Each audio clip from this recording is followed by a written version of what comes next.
We're right on 9:30, so kind of just inclined to start because you guys are here, right? And as I've just been admitting, I find that waiting frustrating, but that's just me being impatient.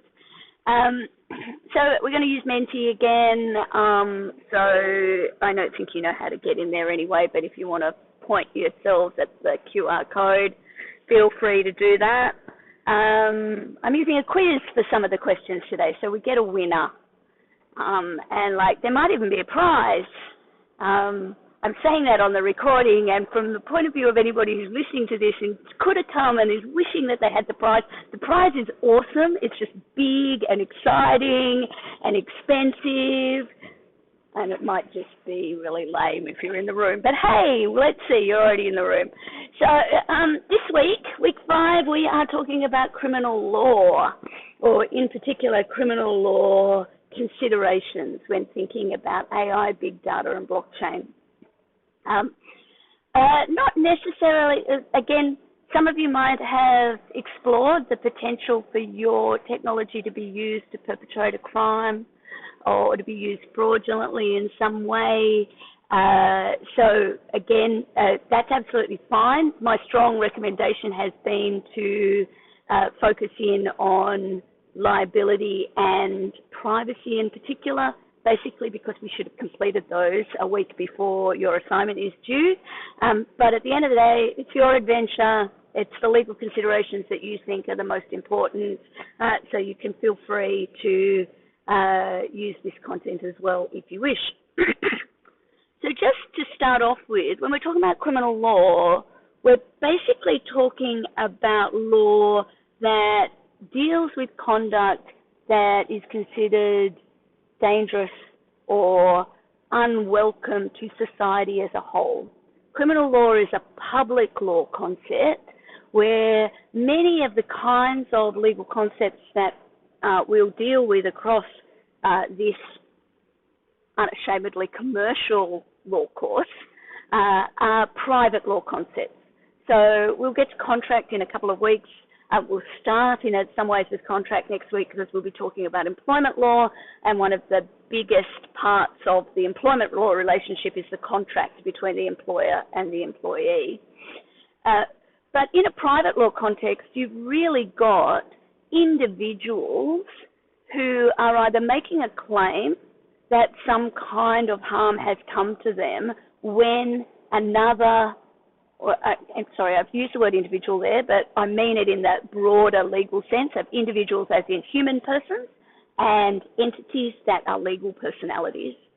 But either of them are making a claim that another entity owed it some kind of duty of care and failed to achieve or meet that duty, and some kind of foreseeable loss or damage happened.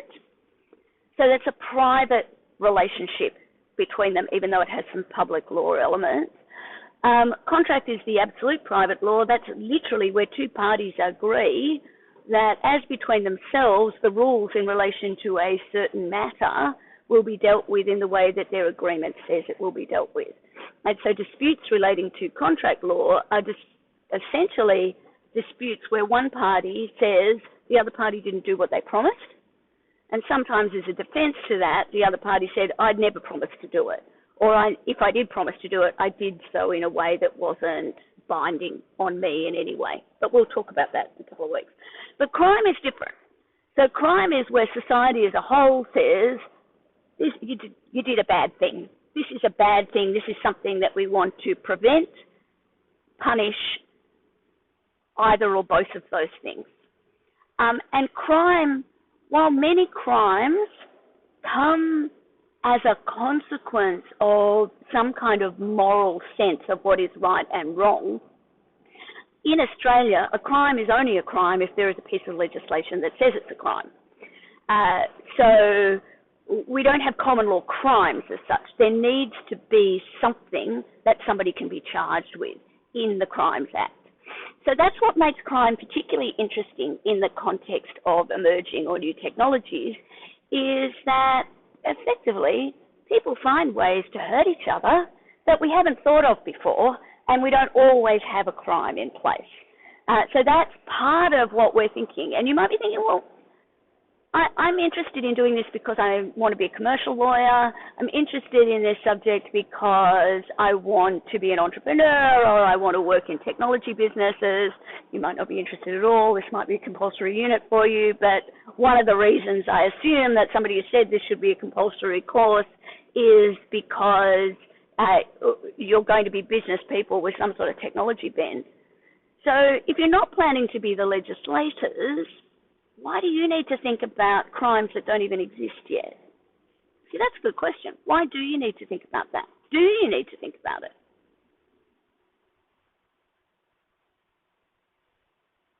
I'm going to hold on to that question. We'll come back and we'll discuss it as we move forward. Okay, just a quick check-in to see where we're at with assignments. They are due on Friday. The Q&A will be open here. At the end of the class, I will answer whatever questions come in. But this gives you your opportunity to grab into the menti. Just let us know where you are and just get a sense. I should have hidden that, but I didn't. Doesn't matter. Let's see it move around.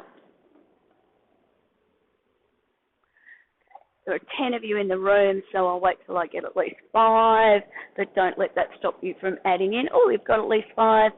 Okay, so everybody who submitted has basically got their company and, for the most part, happy with the risk.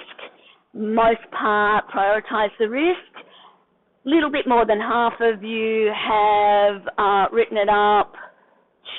References, I love it that there is more references than writing, because that's actually the way I write as well. It's never a bad thing to record your reference as you put something down or have an idea, because there is nothing more frustrating than not being able to remember or find the thing at the end. And I love that it's very bad. It's not very clear here. Oh, that's check references. Yes, okay. So that's cool. Done and happy with it. There are a few people that are clearly at that end. Awesome. It's due on Friday night at midnight. There are lots of reasons why you might think I'm an asshole. One of them will be is that if you end up submitting it 2 minutes late, you will still get a penalty. I'm a stickler for the rules. I've been a lawyer for close to 40 years now. I feel comfortable with the rules. And the main reason that I feel comfortable with the rules with that one is you will not make your work better by working till 3 in the morning. And essentially the penalty that we take, it'll be 2 points. What's this one worth? 15. So it'll be 1.5 points. That is a tax on staying up late, basically. So you literally will need to make it 1.5 points plus better between midnight and whenever you submit, if you're going to submit late.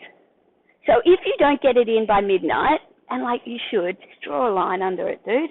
Just draw a line and submit it. If it's not finished, it's still okay. You can actually submit later if you want to, the way it's set up, and take the late penalty, but go to sleep and do that in the morning and make it 1.5 or 2 points better if you can, right? You know, it's kind of like, I know, I feel like I'm like a mum because I'm like a mum, but this is like, just eat your broccoli, right? Like, just eat your broccoli and then you get the dessert. You have to go to bed, go to bed. So submit it. Today is the last day you can apply for an extension. I hope you don't need to. It's only worth 15 points. And a question that I'm getting, or a request I've had a number of times for extensions, there haven't been a lot of them, but there have been a few, has been, I've got a whole heap of other assignments due. I'm actually not allowed to give you an extension on that basis. I get it. Other teachers probably will because they can't be bothered with the arguments, I suspect. But like, I'm a cessful employee, I can lose my job, it's at risk all the time, so I follow the rules.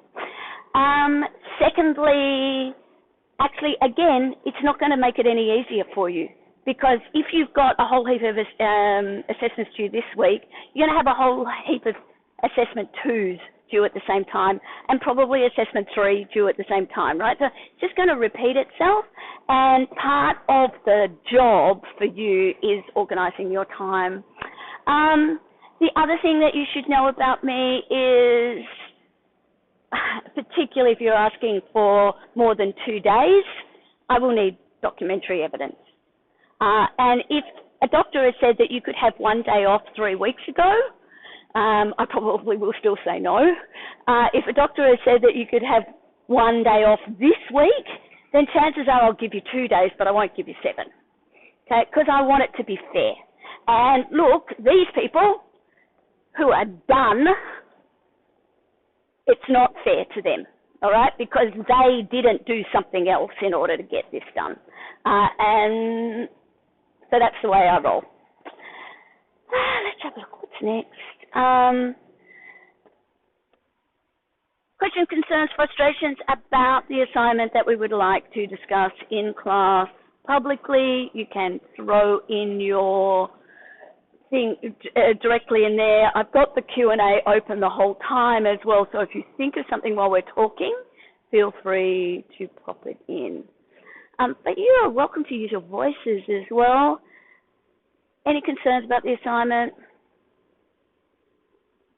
There is a lot of guidance there, and the irony is not lost on me that the guidance altogether adds up to about 10 times the word count for the actual assignment.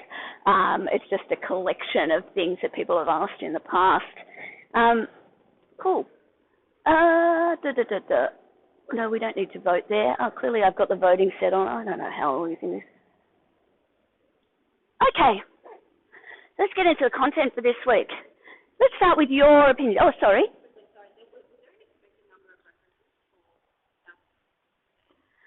I hate that question. Sorry. It's not that it isn't a good question, and often there's a kind of like in the wind sort of like, well, that doesn't look right. I like to think about it this way. If you refer to a fact of any kind, particularly a number, so, you know, the size of a market or the number of customers that would use it or a percentage of productivity change or whatever happens to be relevant in your context, none of those might be relevant. If you refer to a number or if you refer to the existence of a law, so, you know, the Privacy Act prohibits blah, blah, blah, then any kind of fact should be supported by a reference. And the more your reference, or the closer your reference is to a primary source, then the more credible your reference is. Even if you're saying, I don't believe it. Like, because if you're saying, well, you know, World Health data shows that 11 billion children will die from dirty water, and for, you know, 1 cent we could put this AI in that alerts people to bad water or something, whatever your technology happens to be doing. If you're actually saying, well, it's World Health data, and you're using that number, but you might not say, actually, that's 11 billion is a ridiculous number, for obvious reasons, that you think that we should be looking at it in terms of, you know, the number of wells in a particular country or something like that. At least you've got credibility. You're not just saying, I'm just dealing with the number. Secondly, if you have an opinion about something, if other people hold that opinion too, often that's a good source for secondary materials, but you're to actually say, well, these other people have this opinion and I agree with them for these reasons. Often even better is, these people have this opinion and I disagree with them for these reasons. That actually demonstrates that you're thinking and being critical at it. So think about the purpose of your references. Now, clearly the easy thing is, well, you need to have academic integrity. So if it's not your words, then you definitely need to say where they came from, even when you're paraphrasing. But actually, in the real world, the greatest respect, often your boss doesn't care about that. They just want the information, right? And the fact that you're curating information that comes from credible sources is what's important. So that's a long-winded way of saying it depends on how many references. I would be expecting to see a couple of direct references to the actual law. So if, for example, you pick privacy as your focus point, it is quite likely that you will, rather than blanket statements about informed consent, for example, that you will refer to one or more of the APPs and the relevant provisions of the Privacy Act. We're not expecting you to do this like lawyers. Like, this is 90% of this class is business students, not law students. So we're not expecting you to put together a brief in the way that you might if you were being a barrister or if you were preparing something for a court. You're preparing something for your manager. But a statement that it's a crime to do X, that's very broad. If you then reference that with the Crimes Act, that's helping, but it's not getting us the whole way. If you're then actually saying Section X of the Crimes Act, that's actually a good reference. But you might actually find that by reading some sort of lawyer's online blog or something in a textbook. So again, you could reference a secondary source, and that wouldn't be terrible. It'd probably be better than just a broad, it's the Crimes Act, it's the vibe. But again, usually from that text, you can delve into the actual source. So particularly if it's a textbook, textbooks are great credible sources, right? But they're not updated daily. So if you look at that and it says Section X of the Crimes Act prohibits child trafficking, whatever it happens to be, and then you don't actually check, and your textbook is 5 years old, actually it might have changed. So actually going into that next level and, okay, this is where you learnt it, but let's go and check and bring your references up to date. So that's a really frustrating answer, I get it, because I'm not really saying how many, but I would be expecting to see some references to the law. I would be expecting to see probably some references to a regulator or regulator's website, particularly if your focus is on privacy, because that's where you're going to get the most credible and up-to-date information. If your focus is on liability and tort in particular, then maybe we'll see some cases as well, or just even if that's just to illustrate the background. Again, it depends on which parts of the content work for you. Any other questions while I'm here? Keep popping them in the chat as you think about them. That will be fine. So, we've got some responses here. 7 of you. So, if a crime is committed using one of these things, it's really interesting. We've got looking at the little line there, I really need to change the colours on this because I can't see it on the screen. We've got at each end, haven't we, even though we've got the average, we've got some people who are just saying no and some people who are just saying yes. There's very few people sitting in the middle. Other than the coder is a criminal, it looks like we've got a couple.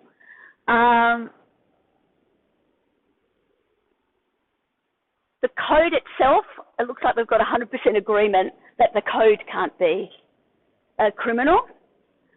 I'm interested in this. The user of the tech is the criminal. Doesn't seem to be any different from the others. So I just want to have that. I'm going to come back to that question at the end of the shoot, see if we've changed our minds on anything as much as anything. So now I think we are going into quiz world. We can see how many we've got. Like I said, there's a prize.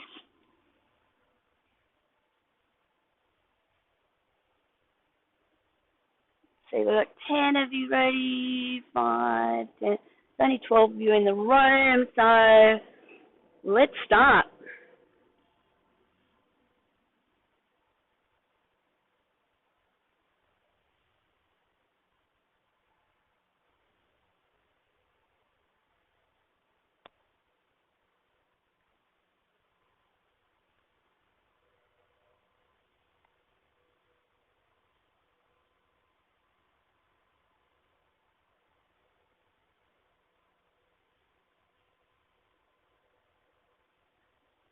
Okay, so all of these things can be true.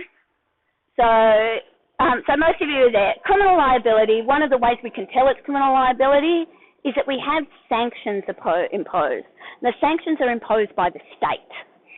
So when we have civil liability, now sometimes there are fines for civil liability. So one of the things that you might have been looking at is, and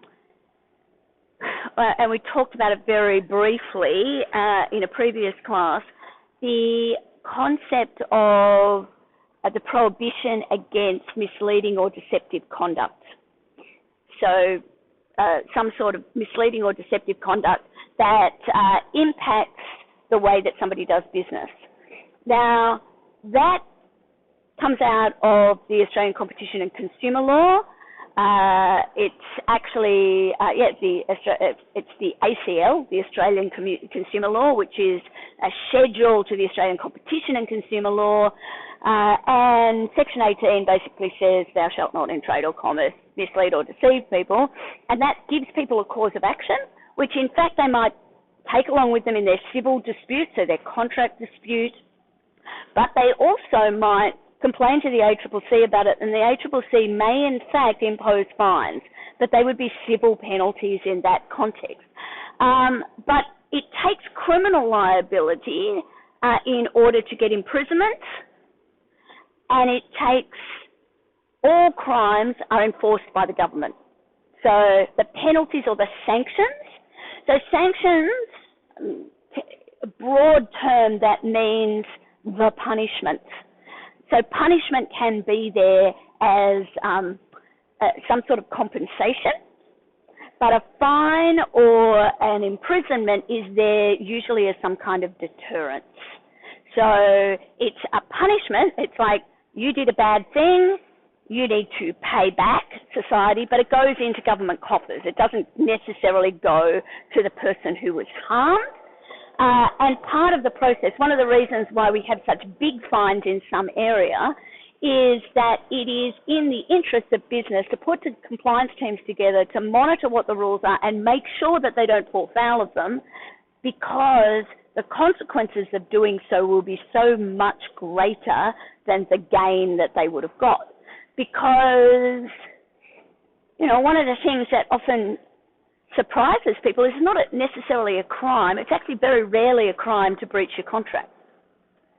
So actually failing to comply with the terms of a contract, it's bad form. It's often bad PR.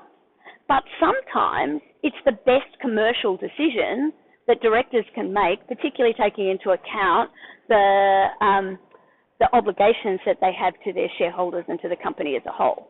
So if a contract is just bad business for them, sometimes drawing a line and saying, okay, we'll wear it, we will wear the penalty under this contractual arrangement rather than continue to go down and lose money, it's not a crime to do that. It's a commercial decision. Okay, let's go on. What do we do here?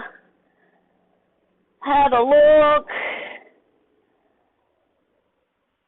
It ekes this out. I love that you've got a koala there, Lachlan.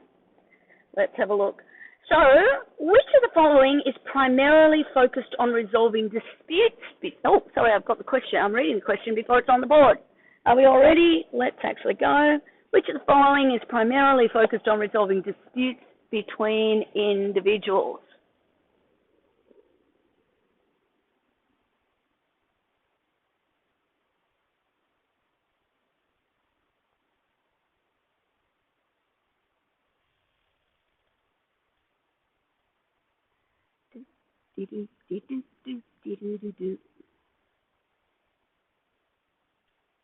Oh, blue on blue background. I thought I was being fancy and clearly it didn't work. So most of you can see this. So primarily tort law, we've got disputes between individuals. We don't have the government actually taking action. We've got a party who has suffered some damage of some sort and who is claiming that it was caused by the action or inaction of another party who had a duty of care to them, and that the loss or damage or the consequence of the thing that was foreseeable caused the loss or damage to them. So criminal law is different. So we've just talked about criminal law. The state is bringing the action. Secondly, when we're talking about corporate law is really around the way companies run.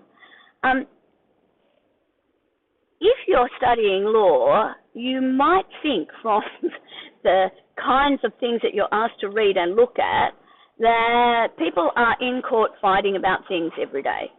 I think it was John Cleese that said, he wrote a lovely little book about mental illness, or depression, I think it was, and he wrote that something along the lines of, I want to write this book about my own experience of mental illness because everything else that's out there comes from studying crazy people. And I want to know what normal looks like or not crazy looks like. And I've always kind of resonated with me as a lawyer, having studied law. We study disputes all the time to work out what the law is. But actually, as a commercial lawyer, we're trying to avoid disputes as much as possible and not have them. And so a big part of corporate law, even though you learn about it, and similarly with trust, because of things that went wrong, actually most of the time it goes right. Most of the time the rules help us work with things. So let's have a quick look. I feel like there should be music when we do this part. Come in, join in, it's not too late. Join the menti. Alligator C, or crocodile C maybe. I don't know. Okay. Let's have another one. Everybody ready?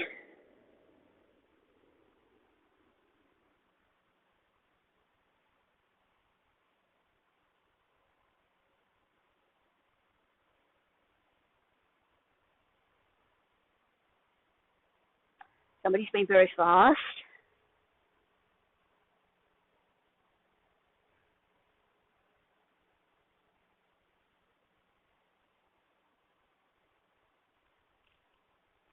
Okay, so torts are generally created by common law. Now these days, most of the, Victoria at least, most torts have been codified in legislation, but generally that's where they started. Again, about torts, statutes can and do limit or extend tort warranties. So there is one of the ways that Australia and the UK in particular have avoided the kind of full-on litigation culture that we might have seen in the US is by putting caps on the claims that people can make in tortious actions. I think also, frankly, and I didn't know this until I'd been practicing for 20-something years. I'm not a disputes lawyer, so that's my excuse. But one of the key ways that when you bring a dispute in an Australian context in relation to tort or otherwise, generally speaking, the party that loses will have to pay a share of the other party's costs as a general rule. They very rarely pay all of the costs, but they will usually have to pay some costs. In the US, they don't have that rule. So if I sue you over something completely ridiculous, it's still going to cost you money to deal with the dispute that you're never going to get back. And so unless, of course, there's some sort of damage, you can counter-sue and get some damages out of me. And so I think those two things together, lacks of caps on the provisions or on the tort remedies, lack of this kind of commercial consequence of the cost equation, and also these kind of broader or lack of statutory limits generally is one of the reasons why we see a different litigation culture in the US. Now, why mention that? Because we're talking about Australian law, and that's what our focus is. but technology isn't necessarily stuck to one jurisdiction. And if you're working in a technology context and you've got some sort of startup or you've got some sort of emerging technology that's going to take over the world, you want it to be used in a range of different places. So there are also, in addition to torts that are created by the common law, we've also got statutory wrongs. They're analogous to torts, but they're not exactly the same. What else? It's also worth noting that a tort can also amount to a crime. So torts of battery and assault, for example, can also be crimes, but they're only crimes because the Crimes Act says they are, or relevant legislation says they are. So things like assault, battery, false imprisonment, trespass to land or goods, conversion, private and public nuisance, intimidation, deceit, and negligence. They're all torts, but they might also be crimes or they might also be offences under some other legislation.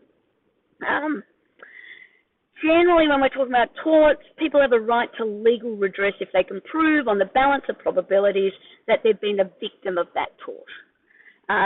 In some cases, the affected person can seek an injunction to prevent the tort from happening.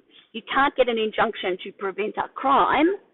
You can't have criminal liability until the crime has been committed, but you can seek some sort of injunction. So an injunction is a kind of court order that requires somebody to stop doing something, and its non-identical twin is an order of mandamus, which is an order that will require somebody to do something. I would think about this, again, as a parent. There are literally only two rules I had for my kids when they were little. One is, if I say you have to do something, you have to do it, mandamus. Or secondly, if I say you have to stop doing something, you have to stop doing it, injunction. Often accompanied by community service orders, because detention orders really don't, or imprisonment orders don't make anybody happy, especially the jailer. Okay, where are we up to?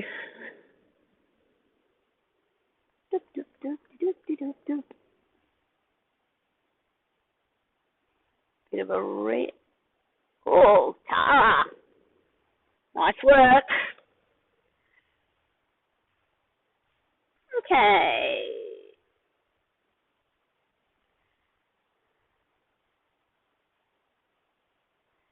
In Australia, the primary source of criminal law is, put in a word.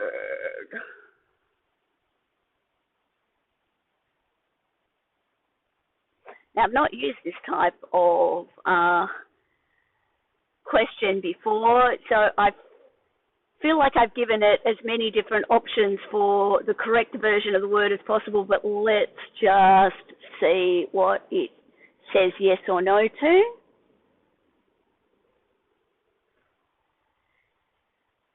So I put legislation in there. It should have actually accepted statutes. I'm not sure if it would have taken statutory, because that's kind of, it should have accepted Crimes Act. So criminal law is, and statute law, I'm not sure if I had that in, so I feel like it should have statute by itself, but I'm not sure how it works. So murder is an example of a crime. It's not the source of the law. It's an example of a crime. So believe it or not, it's not necessarily a crime to kill somebody unless there is a law that says that murder is a crime. Murder of itself has a common law background to it. And one of the things that, again, will have come out in the materials that you have seen is that the standard of proof for a crime is different for a civil procedure. So there's no tort of murder, like killing somebody is a crime. There might be other torts, including negligence, that are relevant when somebody dies. But the standard, the common law standard, is beyond reasonable doubt. So it is up to the prosecutor to demonstrate beyond reasonable doubt, not always to a jury, but often to a jury or to a judge, that the person accused of the crime committed the crime, did the things, and met the elements or requirements of a crime. On the other hand, when it's a civil question, we have on the balance of probabilities. It's more likely than not that they did it. So probably the best example of being able to understand this in recent times is the litigation surrounding Brittany Higgins and Bruce Lerman. So in the criminal case, the first time it was held, the court found on the test of beyond reasonable doubt that Ms. Higgins was not raped. But in subsequent proceedings relating to defamation, the judge found on the balance of probabilities it's more likely than not that she was raped. The standard is different. It doesn't mean that the criminal case had the wrong result, but the onus is on the prosecutor to prove. And you would have heard that statement over time, it's better that 12 guilty man go free than one innocent man goes to jail. That is the social or policy value that sits behind that. It is a very heavy onus on the prosecution to prove that a crime has taken place. Let's have a look here. So see, you benefited there from however that one worked. Hopefully you won't benefit next time because there are a couple of those ones in here as we move through the day. All right, we've got 10 of you ready. Anybody else can join in. It's not too late to stick your answers to something. What I like about doing this is quite often our egos get in the way. And if I ask a question and there's a range of different answers available, as soon as the right answer goes up, people think, oh yeah, that's what I would have said. But the actual act of answering the question helps you here. So, something's gone wrong there, sorry. Okay, let's have an example of a kind of crime that's been associated with blockchain in some way. This, I believe, is not actually a quiz question. This is just to try and see whether or not you... Cool, I'm loving it. Somebody came up with a rug pull straight away. Sorry? You read the notes, excellent. So what is a rug pull scheme?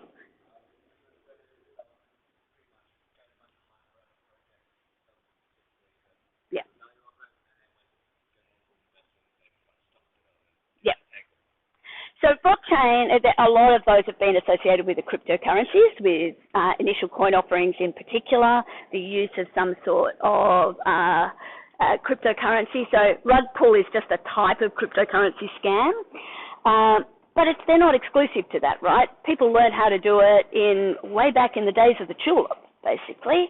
The ways, people have been investing in a whole lot of ways. Money laundering is coming up a couple of times as a big one, and I think that is quite important.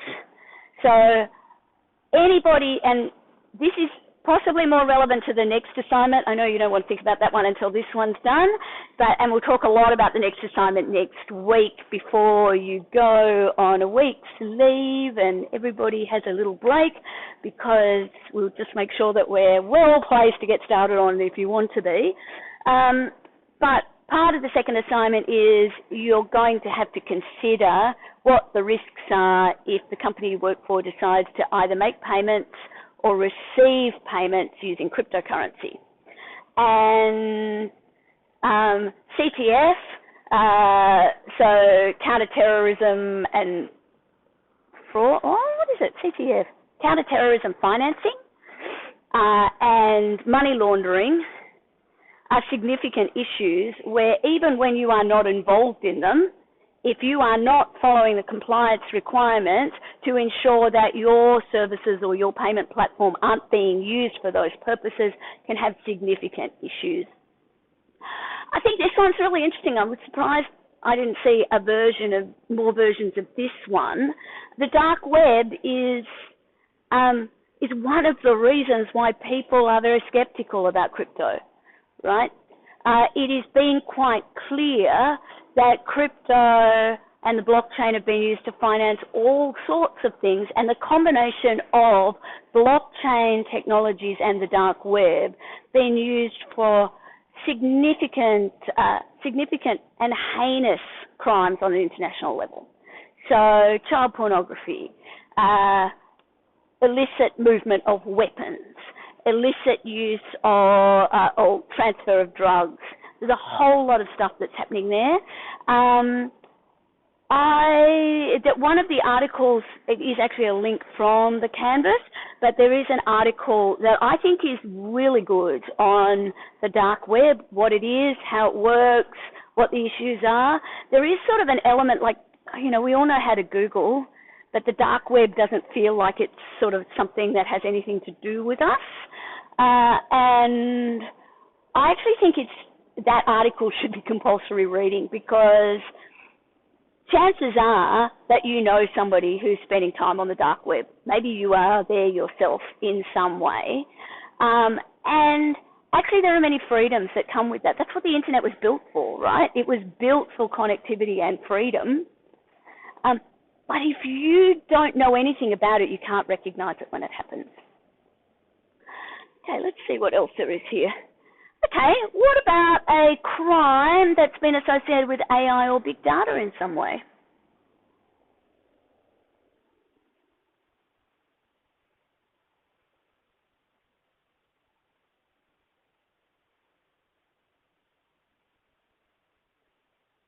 Hell yeah.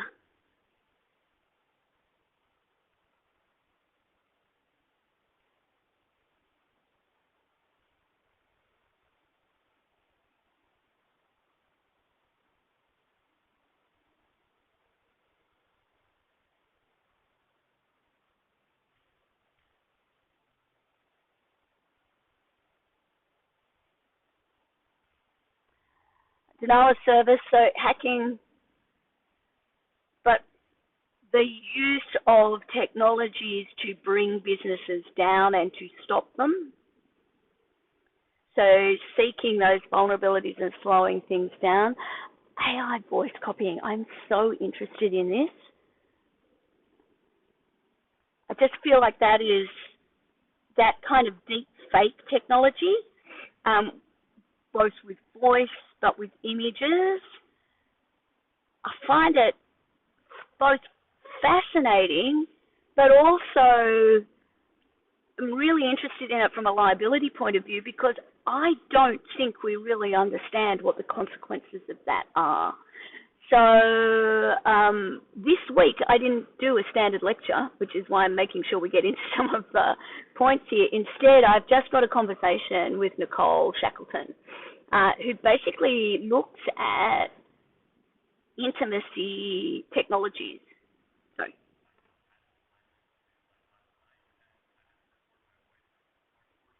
Yes.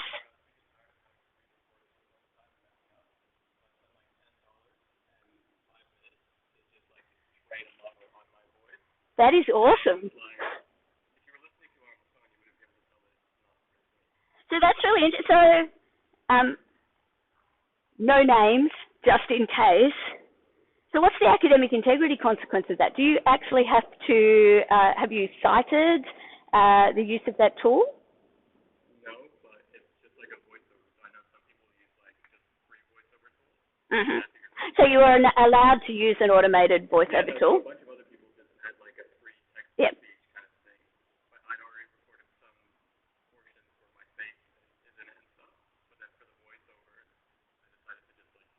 See, this is really interesting to me, because your third assignment will basically require you to write a report and then to give essentially a 3 to 5 minute video presentation about that report, as if you're in a job interview. Basically, you can read what it is now, right? So it's like no secret what the assignment is. So you're going to find something interesting, and basically it's going to be, you're going to pretend you're in a Zoom meeting where everybody's shut up, and you're answering the question, you know, what are the key things? What are the key risks and interesting things? Where do you think the future is in relation to the legal considerations of a chosen technology? No secret, why am I doing that? Because I want to get a sense of whether it's your work in part. Like, it's not the only reason. Part of it is the learning objectives are clearly that you need to be able to communicate in a range of different ways. And so, you know, we've got a range of different deliverables. So that's the number one reason. But the number two reason for me is I want to get a sense whether it's your work or not. Actually, I'm pretty sure any of you with any brains can deep fake it, right? Chances are I won't even know, particularly if you haven't come to class. I shouldn't be saying this on the recording, right? But because if you haven't come to class, I won't know whether that's how close that is to you or not. I got to say, for my money, I would reward that absolutely. I just kind of think, you're going to go to that much effort to deep fake the whole thing. For extra points, make sure that you reference that you've deep faked it. I love it, but it is really interesting, right? I find it really interesting because I don't know what the ongoing consequences will be. Imagine a world where actually I'm doing job interviews. So first I've got an AI, and this is probably more into next week's content, but we'll be talking about the next assignment a lot next week, so that'll be fine. But I've got AIs that are doing my screening first to get to the shortlisted material. You've got AIs that are trying to work out what my AI is looking for to make sure you get shortlisted, right?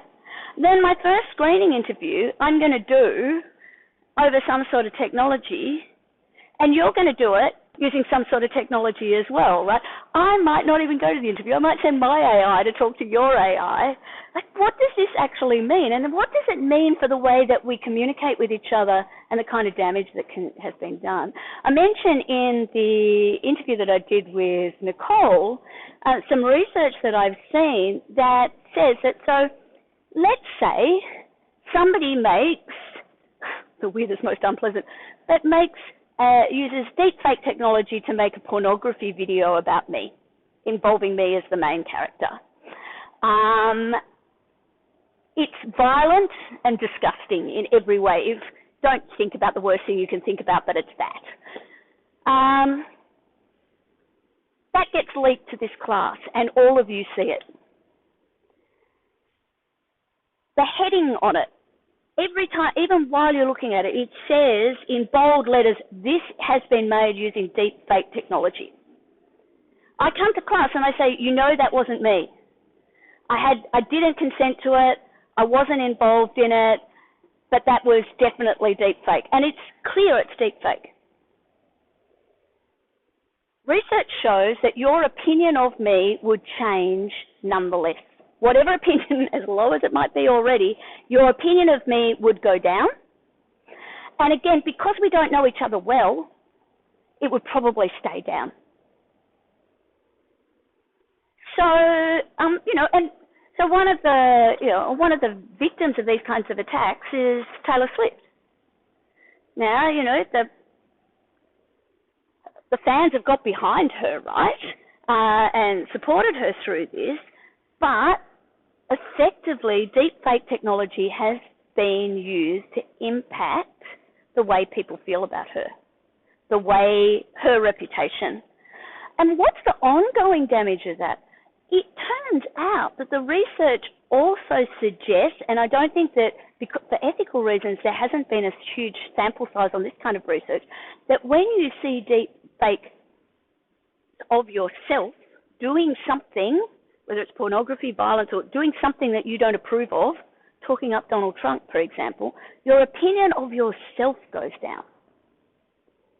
So there's all sorts of damage that can come out of these technologies that we don't even really understand yet, right? Because our brains have evolved out of, tens of thousands of years dealing with wild animals and threats and floods.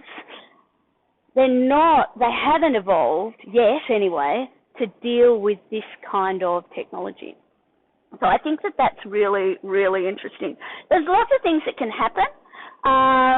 Data leaks are the big thing. They're easy to find information about. And always think about, well, why do we care about them? We care about them because they can be used for identity fraud or for basically combining things. So you all know, right, to use password databases. Don't use the same password for very long. Use complex passwords. And don't use the same password for everything. But anyway, we can talk about that in a different thing. So, all right, now thinking about your assignment, first assignment, not the second assignment, not expecting criminal risk to be high on it, but just think about the technology that you've chosen already. Most of you have chosen the technology. What kind of criminal risk do you see happening here or could be relevant?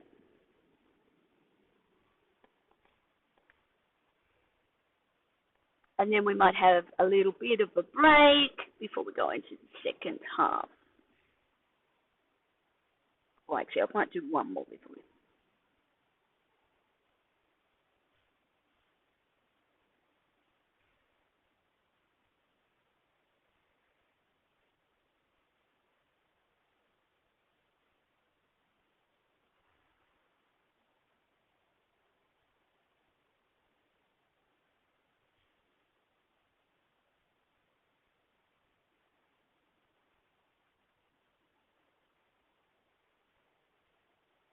Oh, sorry, one of those come out.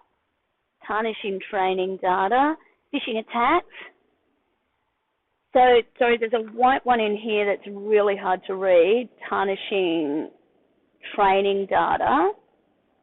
I'm interested in that because it may not, whether it's a crime or not, will depend on whether or not there's criminal activity. So it is likely that if you're damaging or changing the data that is being used to train an AI in some particular way, I'm interested in how that might be a crime. It would be worth thinking about that. It could lead to misleading or deceptive outcomes.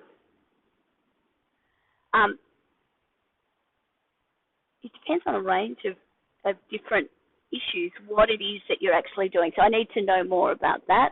Manslaughter is an interesting one to have in there. So manslaughter, is the person who's put that in, are they prepared to share with us what they're thinking about why manslaughter might be relevant to their technology, what their technology is and how it fits? Yeah. I'm going to come near you so you can be heard.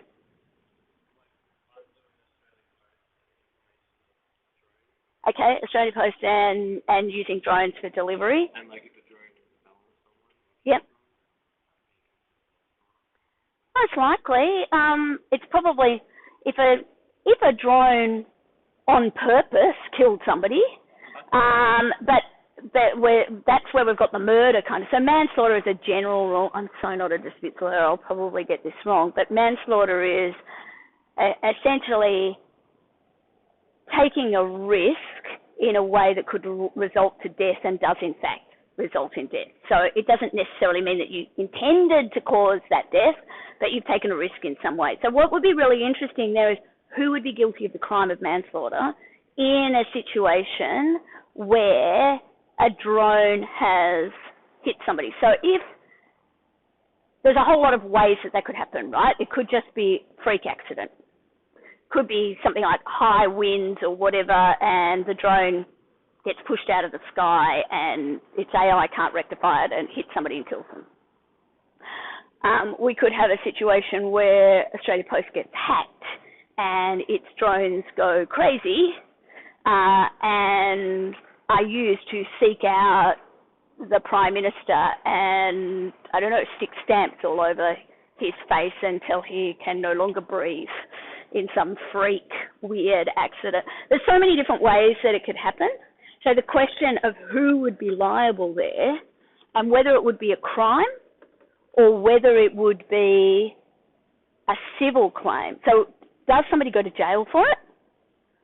Or is there just just a fine or some other kind of order, civil order, that prevents it from happening again in another way? It's a really interesting question. I don't want to resolve it for you, but I think it's a really good starting place for thinking about this and thinking about what that might look like. Legal privilege documents, that's interesting. So I'm assuming that the question here, I'm assuming there's a few people who are looking at law firms and using technology. So, okay, if our technology resulted in the leak or distribution of documents that are legally privileged, again, think about, is that a crime? Clearly has significant consequences. It's an ethical breach.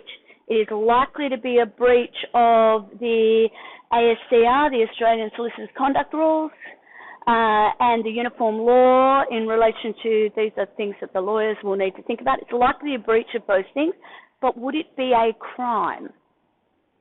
I'll leave that for you to think about. What's going on here? Why is that not working? Nah. Need to charge my devices from time to time. Okay, the one last one before we go for a break. Can companies commit crimes? Oh, sorry, that's my question.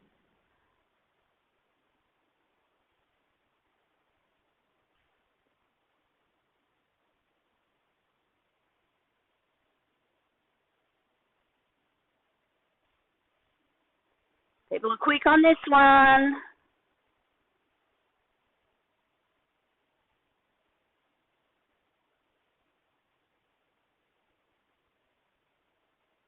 Okay, everybody agrees. Everybody submitted agrees they can. But let's think about it. It's kind of tricky, isn't it? You can't send a company to jail. A company is a legal personality. Companies can commit crimes if the legislation says that they can commit crimes.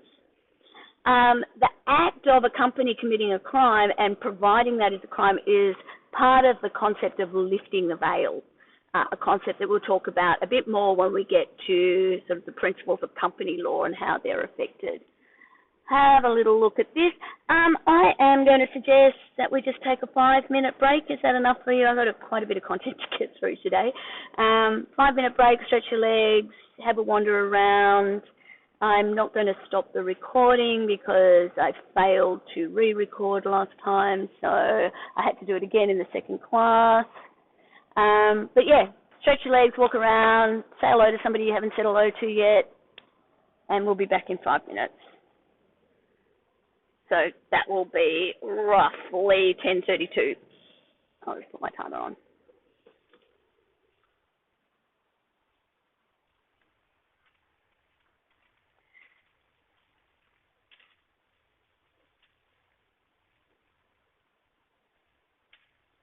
Okay. And your 5 minutes starts now.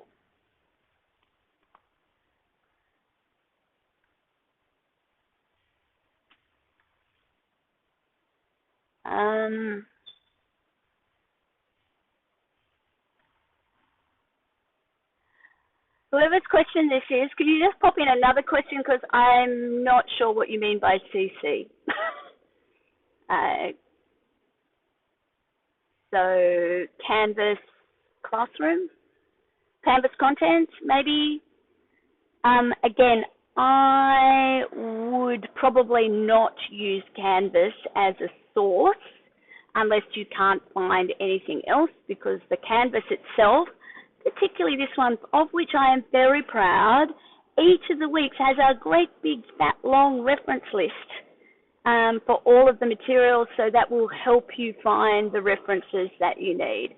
So if that's answering your question, I'm going to consider it answered, but I have a feeling CC might start. I look at the CA. If it was CA, I would think Crimes Act or Corporations Act. Might be, anyway, just depends. So I'm going to mark that as answered and see what we do. I thought I could write an answer in there, but I can't.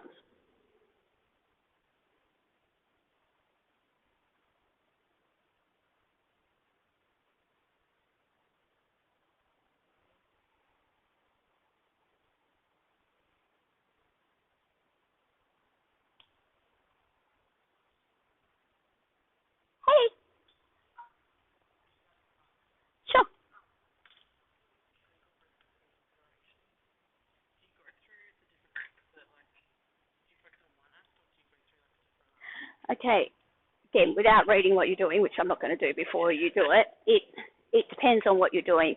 The advice is you are better to go deep and narrow than to scattergun a little bit everywhere. So that kind of, I think about it like a funnel where what you're doing is first you're gathering as many risks as you can. Then you're saying, okay, these ones are the legal risks. And then you're prioritizing those and you're saying, okay, these are the most important ones. And then you're going deep on, could be one of them, two, I think it's three at the absolute most. But then how you address that, if your risk is really complex, there might be 5 different bits of legislation that apply. And again, keep going deep, sort of, so this is the thing we need to address first before we worry about those things. So always what you're doing is trying to get to the nub of what's the most important issue before you do anything else. Does that make sense? Yeah, so you cover like all the issues and then you're like the most important or like the highest priority. Yeah.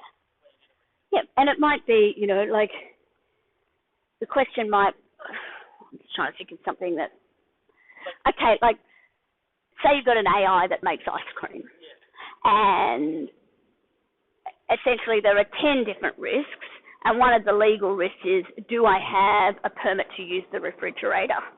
And if I don't have a permit to use the refrigerator, then the ice cream's going to melt and I've got no business. So I need to sort that one out before I worry too much about things like if the labeling, there might be laws about the labeling of the numbers that are used for the colours of the ice cream or something like that. It's like, well, yeah, I definitely am going to need to do that next, but if I can't keep my ice cream cold, I've got no business. So I'm going to do that first, and then I'm going to do the next thing, and then I'll do the next thing, and then I'll do the next thing. And does that make sense? And it's like, by identifying these are the things, these are the priorities, this is one I'm going to do a deep dive on, you'll be golden.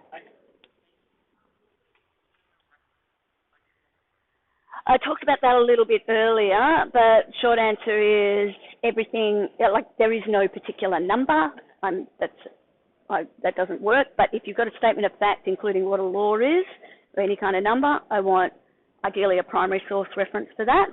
And if it's somebody's opinion, even if you totally agree with it, you've reworded it to make it your own opinion, you have more credibility if you support it with that opinion.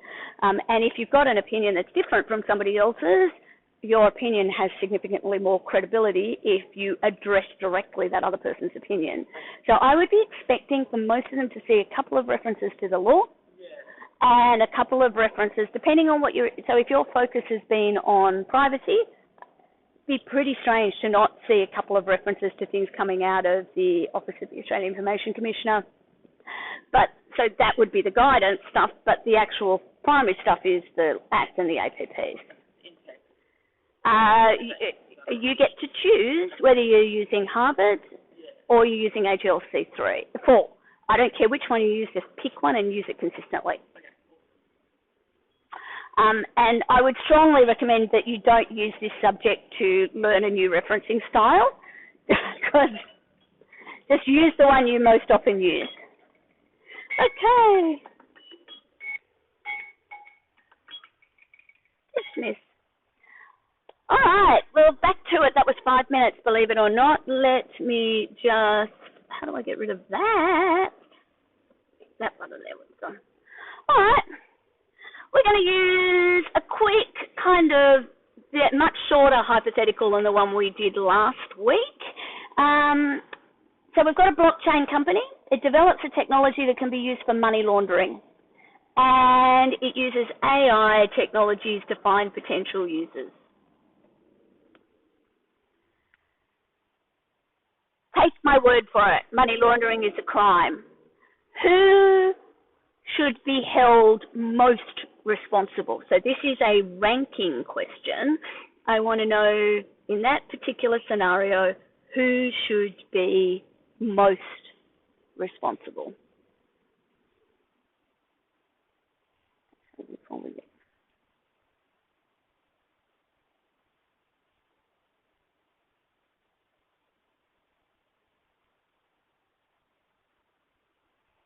get some responses in before you see what you do.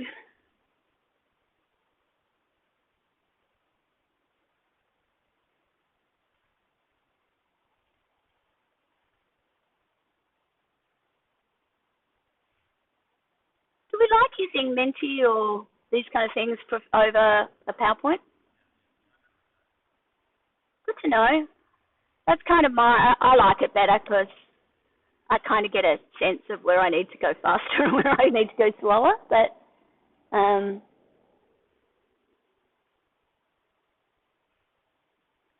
one or two more.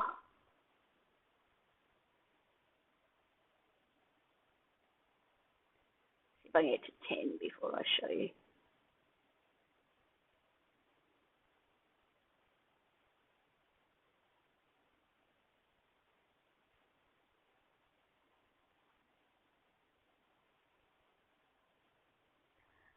Blue on blue, I've got to remember that. White on white and blue on blue, I've got to fix it. I've got to work out what color to put behind the slides. So the company that makes the technology, we're going first. The users of the technology, second. Interesting. Third, the directors, the owners, and the people who wrote the code. Anybody surprised by that? Is there somebody who would have put something quite different in? Yeah? I'm really surprised that the consensus is that the company is more responsible than the users of the technology. Me too. Because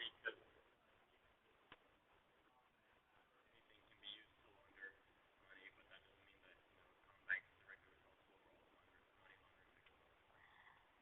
The difference between Combank's system and our hypothetical three-line code is this particular, well, could be the blockchain, but I think the purpose of this technology, the implication in the way I wrote that was that the purpose of this technology is to facilitate money laundering. And the other part is using AI to identify users.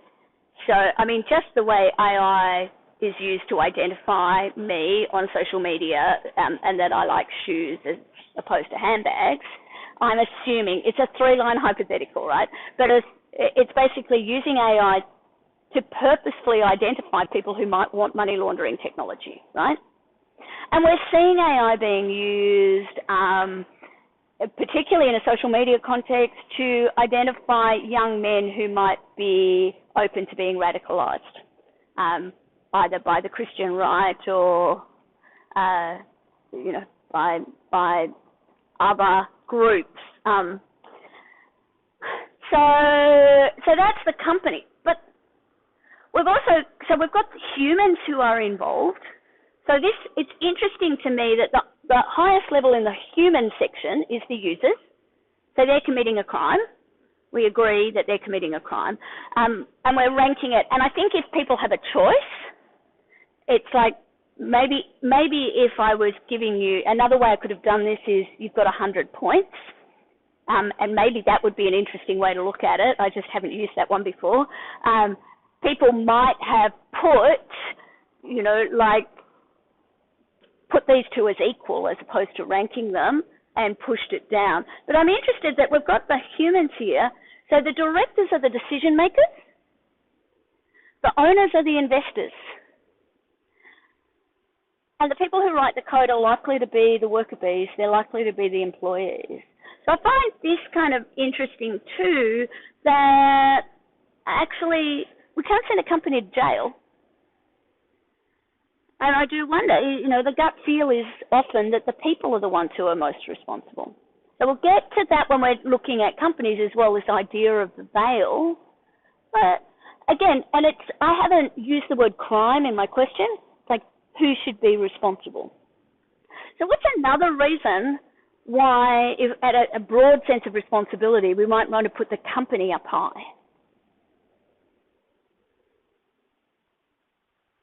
I heard a murmur. Yeah?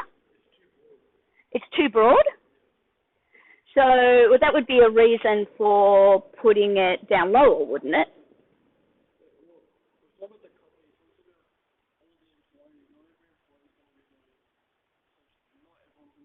No. And we don't actually know who's doing what. We've got nothing in this. It's a very high level hypothetical. Where I was looking for,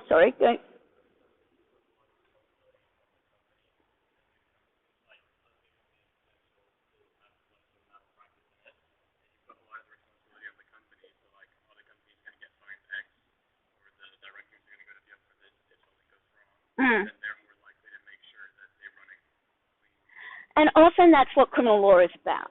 It's about nudging behaviour through sanctions.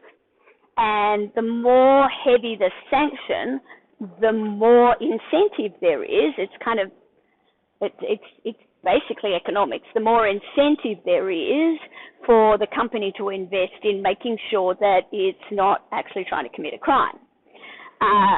And given, with my very loose hypothetical, one of the things I'm interested in is that the directors have fallen well below the company and the use of the technology.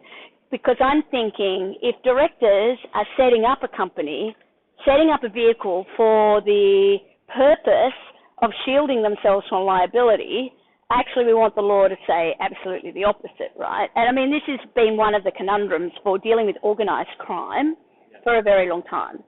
And that's what, organised crime is organised, right? It has tax shelters. Often organised crime structures will make sure that they're tax compliant because the tax office will keep its mouth shut as long as it's getting the revenues, right? But will has some of the most significant penalties for the individuals that are involved. And ultimately, organised crime is a form of an economic structure. Don't get me wrong, I'm 100% against it. But this is the kind of thing that organised crime is doing, right? And so, we kind of have this, Godfather sense of what organised crime is, right? It's like good-looking Italians who have spent their life in the mean streets of New York and, have the gift of the gab as a consequence of the way Scorsese has scripted them. But in reality, organised crime is international, it is technology and legally savvy.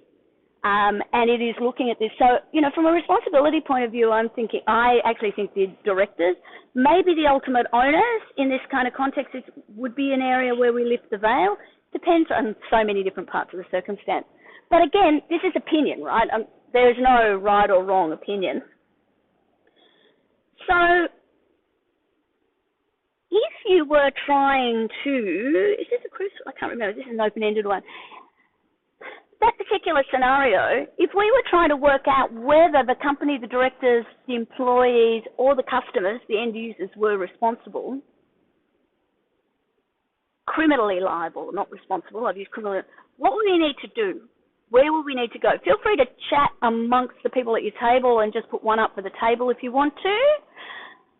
Should be relatively straightforward, but where would you look? What would you find out?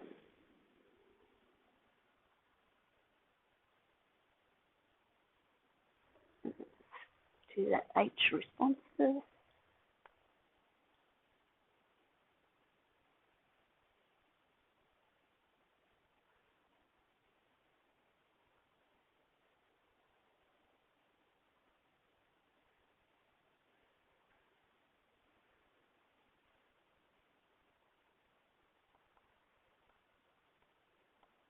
Where would you look?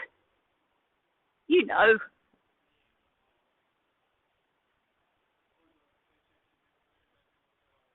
So think about what the question is, though. So CCTV footage, looking at IP addresses, things like that, they're about the evidence that they committed the crime. Whether or not there is a crime, where would you look for that?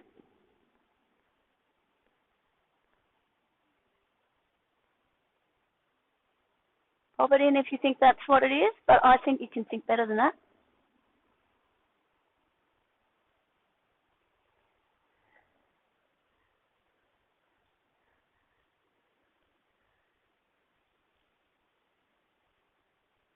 So there's a difference here between thinking about how would I collect evidence that somebody has committed a crime and how do I know whether it's a crime, and if it is a crime, who's criminally liable. So once you've worked out who might be criminally liable, then you're going to need to put the evidence together if you're a prosecutor, and you're going to need to put the evidence together in a way that demonstrates, in an Australian context anyway, that beyond reasonable doubt, these people did the thing that is a crime. But I'm actually asking you to go super high level here. How do we know whether it's a crime or not?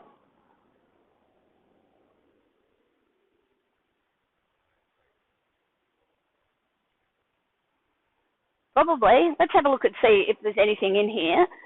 But just think about, and I know it sort of feels like a dumb question. Is that the one? How do I do this? I'm really bad at moving a mouse when I can't see it. There we go. Okay, so operations, what they did, that's evidence gathering. Policies and procedures. A company can't decide what is criminal or not. Policies and procedures, I'm hearing that language in the context that we might hear it in an organisation. If you work for an organisation that has policies and procedures, I do. If I fail to follow the policy, so we were talking earlier about assessment policies and extension policies. If I fail to follow the policies, my job's at risk, right? I'm breaching my employment contract that says I have to follow the policies and procedures as they exist from time to time. But it is quite unlikely that I'm committing a crime. Now, if the policy says I'm not allowed to commit crimes on the job, so for example, bullying or harassment, if they might be crimes, or we all have to get working with children checks, which I find hilarious because you should be adults, but technically you're not. And until quite recently, I've only been teaching in postgrad, not in undergrad. So I'm literally, everybody has to be 21 or older before they get here, but I have to have a working with children's check. But yeah, I do something that's inappropriate, and it might well be that is a crime, but I might also be breaching the policy. Let me just actually have a look at some of these. Company constitution too. The company constitution is the rules of the company. Okay, it's the rules of the company. But again, the constitution itself is essentially a contract between the company and its members. Now, a company might not even have a constitution. It might, under Australian rules, that always sounds like football to me, under the Australian law, it could have something called the replaceable rules. Again, we'll talk about that. But actually not doing something that's set out in the company constitution, which is likely to be things like, this is how we vote for directors, this is how we distribute dividends, that's unlikely to ever be a crime. Oh, let me see what else I've got. Oh, no, that is not what I want to do. Just trying to work out how to do it. Okay. This is a great description of how you might gather the evidence, but it's not telling me whether it's a crime or not. Okay, so again, and I think in a way the question is kind of too easy, but it's really important to think about this. This training and knowledge of employees and interview staff, again, good way of collecting the evidence, and if a crime has been committed, also a good way to stop employees committing crimes that the company or its directors might be responsible for. So making sure, and this will really go to your second assignment, where effectively you're putting together a compliance training package. These things are crimes. If you do these things, we have a problem. This is how to look out for them. This is how to avoid them. What else do we have here?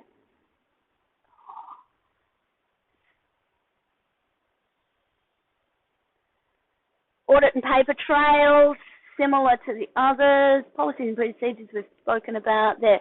So the thing I was looking for is Crimes Act, the statute, because it's only a crime if there's a law that says it's a crime. And a person can only be held criminally liable if that statute says they can be held criminally liable. So there are no provisions in the Crimes Act, to my knowledge, I'm not completely au fait with that document, that says that a company can be responsible for the crime of murder. However, a company can be criminally liable for a range of different OH&S issues, so occupational health and safety, and in particular, when there is a death. But again, that happens because the OH&S legislation says that, and it is one of the rare extra things outside of the Crimes Act that can impose a criminal liability. So again, up until that became part of the law, somebody dying in a workplace wasn't a crime. It was an industrial accident. It might have involved negligence. It might have required the payment of damages, but it didn't or couldn't result in responsible persons going to jail.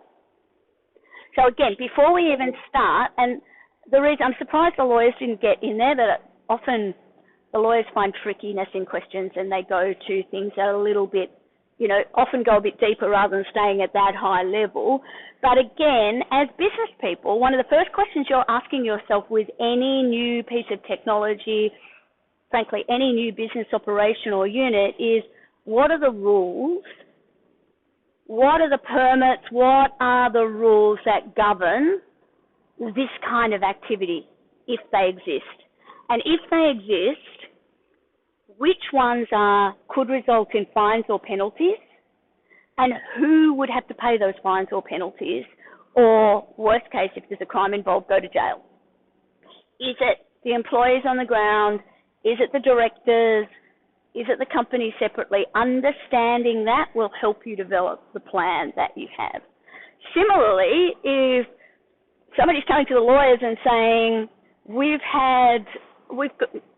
it turns out that one of our subsidiaries, the directors have gone rogue and they've built this AI tech. They've realized that it can be used for money laundering, and they've gone and used some AI to find people who are going to use this technology. Have we committed a crime? You'd be sitting there and doing the analysis. Okay, you're the holding company, so you are the shareholder or the owner. Let's then look at, was this activity criminal to start off with? If it was criminal, then is it contained to the company or is it a broader issue? Who would be criminally liable? And then looking at the features of, well, what does the law say, to work out whether or not you can something can be held against the particular organisation as a consequence of that. Okay, another quiz one for those of you interested. Only 6 of you ready now. People are getting bored. Anybody else want to join in the quiz at the last minute? 7,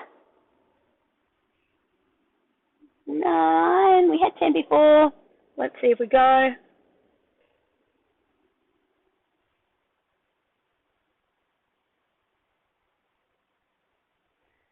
So this week we had a case study of a German corporation that was found criminally responsible for a fraud. Can you name the company?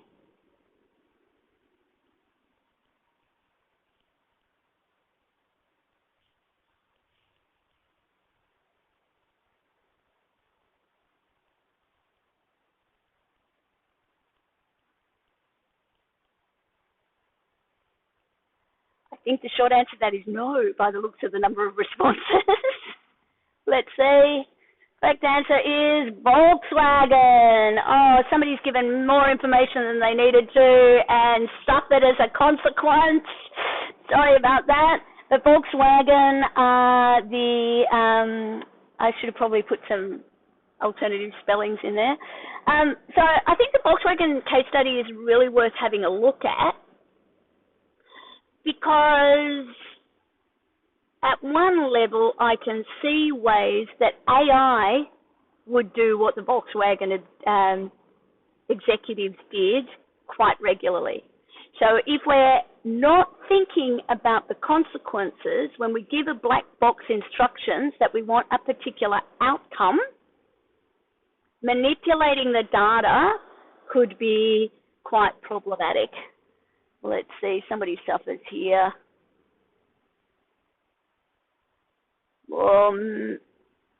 Bit of a spill. Okay, we've done that already outside. Okay, so what I want to just make sure, I just had a couple of slides so that we can talk about it. It's important to be able to remember that difference between civil and criminal liability. So whilst companies can be criminally liable, it's actually rare. Occupational health and safety is an area where we're seeing it. Also, manipulation of data is an area where we're seeing it, particularly in relation to environmental issues like emissions, etc. The use of AI to achieve objectives could well be sitting in that space, I don't know. So think about the difference like this. Criminal cases involve the state versus, I'm using the American term there, an individual or a corporation. So when you see this in a case name, sorry, it's not well laid out on this slide, see this R? R stands for the Crown. In fact, a lawyer will just very confusingly, if you're trying to look for the case, will instead of saying R versus Volkswagen, by the way, this is not the real case because Volkswagen was a German case, so it's completely different, but I'm just using it as an example. I would actually read that as, I would need to have the date, but I'd be pretty confident that it is the Queen and Volkswagen because of when it happened. So R is for Rex or Regina, and the Crown is the Crown or the Queen, the King, is the idea of the highest body in the state. So sometimes you might see Commonwealth. Australian, we tend to go for this old one. So civil cases, that's when we've got a dispute between private individuals or entities. So Donoghue and Stevenson, which is one of the cases that we talk about we talked about a couple of weeks ago in the contents. I think it was the week we didn't have a tute, so I wanted to remind you that's that gross snail in a bottle case for those of you who need reminding. So a key difference between civil and criminal liability is the policy objective. So criminal laws, so the Crimes Act is a good example, aims to punish, deter, or address harm to public order, where civil laws, torts, contract disputes, seek to resolve disputes and provide compensation to a party who suffered injury. Why is this important to you, given the types of assignments that you're doing and you thinking about emerging technologies? Is because they're emerging technologies, we don't always know what the law is going to do about them yet. So being able to think about a combination of, well, what are the private consequences? Where could this technology cause harm to my customers, to my competitors, to my neighbours in some way? Because I might have, or the company might have some sort of tortious or civil responsibility for that. But also, what is the public policy here? To what extent might we see new laws or changes to existing laws in the future that might create a business benefit or detriment? So an example here is, at the moment, I think they're trying to put the toothpaste back in the tube with young people on social media. We're trying to put in identity or, technologies that recognize the age of users, for example. How they're going to do that, how they're going to do that reliably, and what that's actually going to mean in the longer term is a really difficult set of questions. But then we're looking at deep fakes as well, and the work that Nicole and others are doing is around, well, actually how cautious do we need to be? And you'll remember very early on these three kinds of frameworks that might help you think about this. So one is Lon Fuller's theory of what makes a good law. So actually thinking about, well, what he's identified those criteria and thinking about, well, what is the future law going to look like? And then kind of weighing up things like Lawrence Lessing and the pathetic dot theory. Do we even need a law here? Or are there other things that are going to impact or regulate the way this technology moves forward? And then ultimately probably the most liberal, in the broader sense of that word, thinking around, or economic theory, is Thera and others. Easy to remember a theory when the lead academic is called Thera, which is that question of the extent to which regulation could inhibit innovation. And what's more important, the innovation or the regulation, and how does that work? they're all in favour of permissionless innovation, and it's actually about probably working back from completely permissionless to at what point are we stifling innovation for no benefit. Okay, so thinking about Volkswagen, what was a key legal consideration relevant to the Volkswagen case? For those of you who haven't looked at it, it's 2015 German automobile manufacturer. You've probably heard of them, Volkswagen. There was a major scandal. Company was found to have installed software in diesel vehicles that manipulated emissions tests, making it appear as if the vehicles met environmental standards when in fact they did not. Ultimately, they pled guilty to 3 felonies in a US court decision. $2.8 billion criminal fine and a $1.5 billion civil penalty. Quite expensive for them, really. Consumer fraud, absolutely. Misleading and deceptive conduct, particularly as they advertise the vehicles as being a cleaner technology. What other kind of legal considerations or legal issues came out there?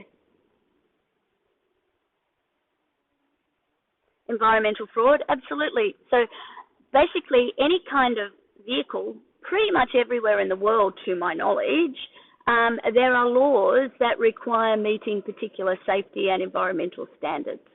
Last year there was quite a lot of talk, a lot of policy discussion here in Australia about the forward-looking policies in relation to emissions and vehicles. You might remember the catch cry from one side of politics was it was a tax on utes, a tax on the weekend, because on the whole, larger utility vehicles, diesel vehicles, their emissions are higher. And essentially the policy was to effectively reduce the overall emissions from each brand when they imported vehicles, which would mean that they would have to up the number of electric vehicles that they had. So essentially by cheating on the test, they were getting things through that shouldn't have in fact been compliant. So false advertisement I think is also really important here, and that's something that could impact almost any of the technologies that you're working on. So again, I'm going to remind you about it all the time. Section 18 of the Australian Consumer Law is the provision that says you can't, or you should not, you must not mislead or deceive. Okay, last one. Let's just make sure that we've got some focus on the dark web. Everybody, we've got 6 of you ready to go. Couple more in. One more. I know we've got 9 normally. Somebody's given up. Sorry? No. What does the Australian Cybersecurity Centre call crimes directed at computers or other ICTs? Cyber crimes, cyber-dependent crimes, cyber-enabled crimes, or just plain scary? Oh, we've got them in there very quickly. So given that we had the more, this is the correct one. Cyber crimes are basically broken up into these 2 types, cyber-enabled and cyber-dependent. So crimes that attack computer systems are cyber-dependent. Crimes that use ICT systems tend to be cyber-enabled. So cyber-enabled are the traditional crimes that can increase in scale or reach through the use of computers, computer networks, or other forms of information communication technologies. So online fraud, identity crimes, child sexual exploitation, online abuse, those kind of things. So cyber-enabled crimes are traditional crimes committed in new ways. Cyber-dependent crimes, these are crimes directed at computers or other information computer technologies, including computer intrusions, denial of service attacks, etc. Take a look at the resources on Canvas around the dark web, and in particular what the Cybersecurity Centre does. I think you will find it very useful. And this, I think, brings us to the end. Where are we?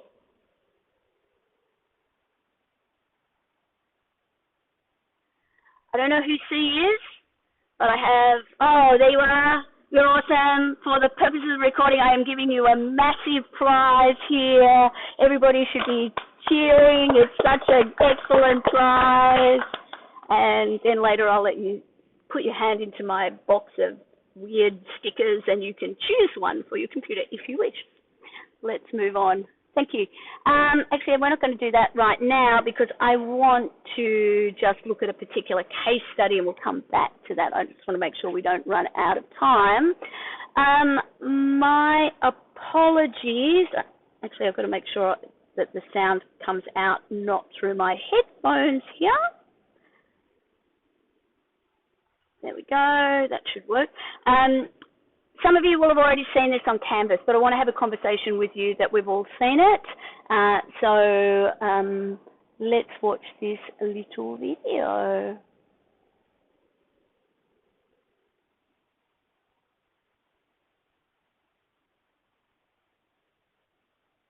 And of course, it sounds not coming out. Let me just work that out. That said Creston. It should be coming out there. Oh, that whole turning your speaker off, that will do it every time. Let's see if that works now.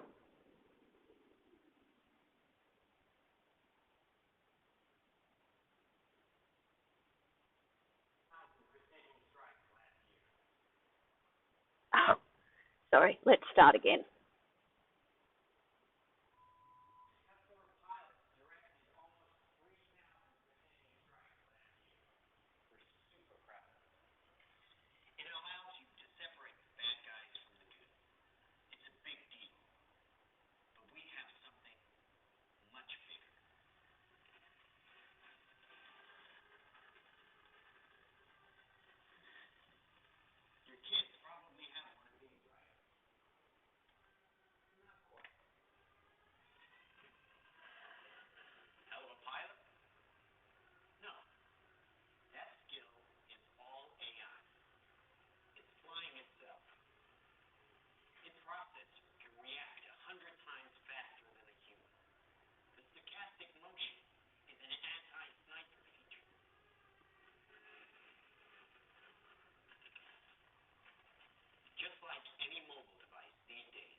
Thoughts? I should probably give a warning before that starts. Asking for your opinions again while we talk about this. This time I just going back, thinking about risk. This is essentially, sorry, I'm just trying to make that work. There we go. So this is kind of a risk appetite. This might be one of the ways that you think about risk in relation to your technology for your assignment, right? Like, what is the risk? Commercial companies, businesses, they're developed to take risk, right? If you're not prepared to take risk, then you may as well just put your money in the bank, right? Rather than invest it and put it at risk. But part of what you're doing is trying to classify the risk. So this comes again straight from Canvas. You're asked to put discussion in there. I think a couple of people have put some stuff in. But again, should we be thinking about the use of these kind of technologies as a crime? Does anybody have a view in relation to that? Yeah?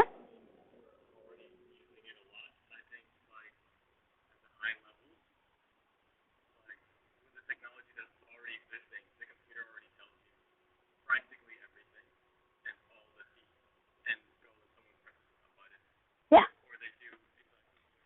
And one of the ways we could have thought about this is we could think about it, 500 years ago when people went to war, they basically carried pitchforks and axes and stuff, and if I'm going to hurt somebody, I literally have to be in their face and hurting them. And then we move out over time, and we've got the bow and arrow, which meant I could go, a distance, but further distance again once I have a gun or a cannon. And then when we're talking about nuclear weapons, actually I can be in a completely different country, and I'm just suddenly worried that I'm not recording, so I'm just going to do that. Oh, no, I am. Good. And then now, like, there was a film in the 80s, I think it was, might have even been earlier, might be later, where, the premise was that the army basically finds a kid who's really good at some sort of pinball machine because they're the skills that we need for the warrior of the future, and it was supposed to be a comedy, and in fact that is actually what is happening. So there are people sitting in bunkers in different parts of the world directing these drones and flying them. One of the things I think you might find interesting about this is that is not a new video. Right, that was made in 2018 from memory. So I actually have to go back one to look at my notes. No, I didn't write it there. But when you have a look at it, the YouTube will tell you when it came out. So actually, that's pre-generative AI. That's when the data really needed to be significantly more structured than it is now. So it's learning AI, but it is not transformative. Have a look where you guys feel that the risks here sit. Hopefully I can do this with an H. No, I have to. So nothing makes you feel more middle-aged than trying to use a trackpad when the screen is behind you. Well, just using a trackpad, I could stop with there.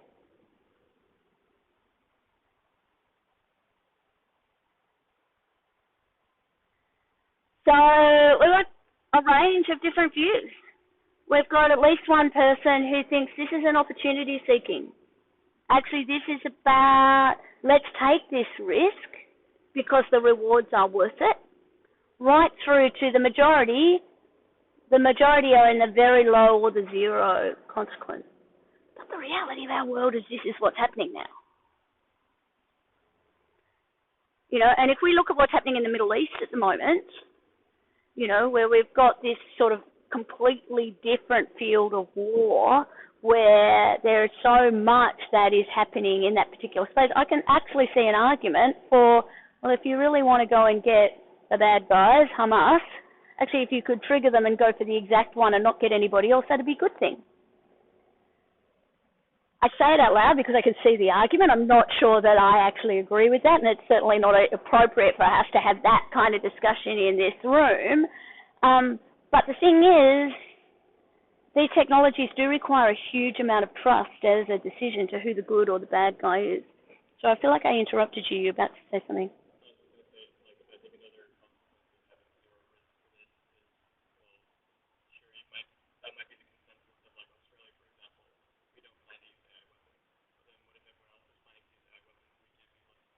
So this is a stockpiling argument, isn't it? I mean, this is, and one of the questions that people are asking, are we in a new Cold War now? Where the weapons are different even from, I mean, nuclear is still there, right? So it's still scary. There's lots of things to be frightened about. But there is so much. If we have the internet down, or if we can use AI to target particular things, if we don't have defenses to that, then that can be used. Who are the big technology powers? The US and the Chinese.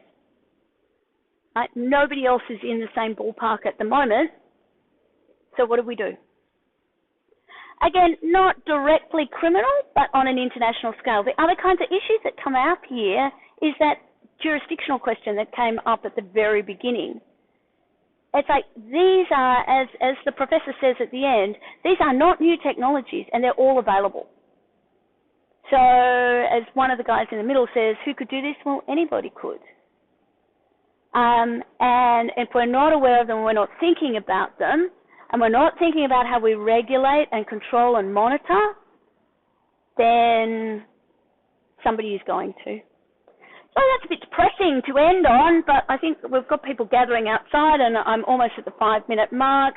I did want to point out this stuff about the dark web. I think I talked to you before about thinking about and understanding that kind of, that depth, I think is really interesting. That reading is really useful. Next week we talk about employment law, which should be quite fun. But again, a lot of what next week's tutorial will be about will be feed forward on assignment 2, which I think will be quite an enjoyable one for you. Questions, concerns, frustrations, compliments. Yes, I'm wearing a very nice frock today. Any of those things, just shoot me an email. Cheers, see you next week. Thank you, guys. I'll also sit outside to answer any direct questions if anybody needs them. Thank you for those on the